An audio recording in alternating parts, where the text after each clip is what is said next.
அமெரிக்காவுக்கு பலத்த அடி. ஒரு நாடு கூட ஹார்முஸ் வரவில்லை. தைரியம் இருந்தா போர்க்கப்பலை கொண்டு வாங்க. ட்ரம்புக்கு ஈரான் நேரடி சவால். அதிரும் உலக நாடுகள்.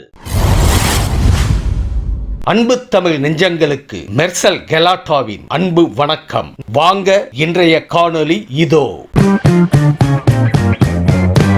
மத்திய கிழக்கு பிராந்தியத்தில் போர் மேகங்கள் சூழ்ந்துள்ள நிலையில் அமெரிக்காவிற்கு ஈரான் விடுத்துள்ள நேரடி எச்சரிக்கை உலக நாடுகளையே அதிர வைத்துள்ளது. கடந்த பிப்ரவரி 28 ஈரானின் உயர்மட்ட தலைவர் கொல்லப்பட்டதை தொடர்ந்து ஈரான் எடுத்துள்ள அதிரடி முடிவுகள் அமெரிக்காவிற்கு பெரும் நெருக்கடியை ஏற்படுத்தியுள்ளன. தங்கள் தலைவர் கொல்லப்பட்டதற்கு பதிலடியாக வளைகுடா நாடுகளில் நிலைநிறுத்தப்பட்டிருந்த அமெரிக்காவின் அதிநவீன ரேடார் அமைப்புகளை ஈரான் தனது முதல் தாக்குதலிலேயே அழித்துள்ளது. மேலும் அமெரிக்காவின் ராணுவ தளங்கள் உள்ள இடங்களை இலக்கு வைத்து ஈரான் தீவிர தாக்குதல்களை முன்னெடுத்து வருகிறது. எதிர்பாராத விதமாக வளைகுடா நாடுகள் பலவும் இந்த விவகாரத்தில் அமெரிக்காவிற்கு எதிராக திரும்பி ஈரானுக்கு மறைமுக ஆதரவு அளித்து வருகின்றன.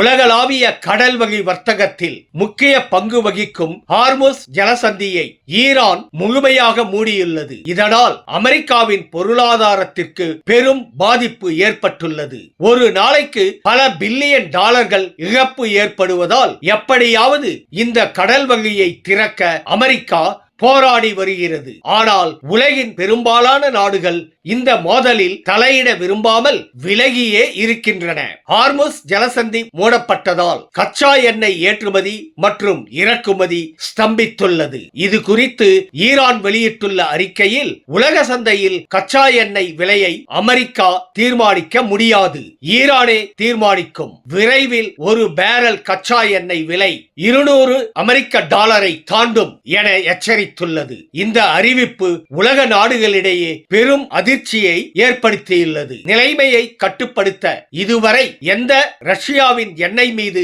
அமெரிக்கா தடை விதித்திருந்ததோ அதே ரஷ்யாவிடமிருந்து எண்ணெய் வாங்குமாறு இப்போது உலக நாடுகளை அமெரிக்கா கெஞ்சி வருகிறது. ஹார்முஸ் ஜலசந்தியை பாதுகாக்க உதவுமாறு சுமார் 7 நாடுகளுக்கு அதிபர் டொனால்ட் ட்ரம்ப் அழைப்பு விடுத்துள்ளார். ஆனால் எந்த ஒரு நாடும் அமெரிக்காவிற்கு உதவ முன்வராதது ட்ரம்ப் நிர்வாகத்திற்கு பெரும் அவமானமாக பார்க்கப்படுகிறது. மேலும் ஈரான் தற்போது அமெரிக்காவிற்கு விடுத்துள்ள நேரடி மிரட்டலில் தைரியம் இருந்தால் அமெரிக்கா தனது போர்க்கப்பல்களை ஈரானின் எல்லைக்கு அருகே கொண்டு வந்து காட்டட்டும் என சவால் விட்டுள்ளது ஈரான். அமெரிக்காவின் ஒட்டுமொத்த பாதுகாப்பு திட்டங்களையும் ஈரான் தவிடுபொடி ஆக்கியுள்ளதால் மத்திய கிழக்கில் போர் எப்போது வேண்டுமானாலும் ஒரு உலகளாவிய மோதலாக மாறும் சூழல் உருவாகியுள்ளது என உலக நாடுகள் அச்சத்தில் உறைந்துள்ளது.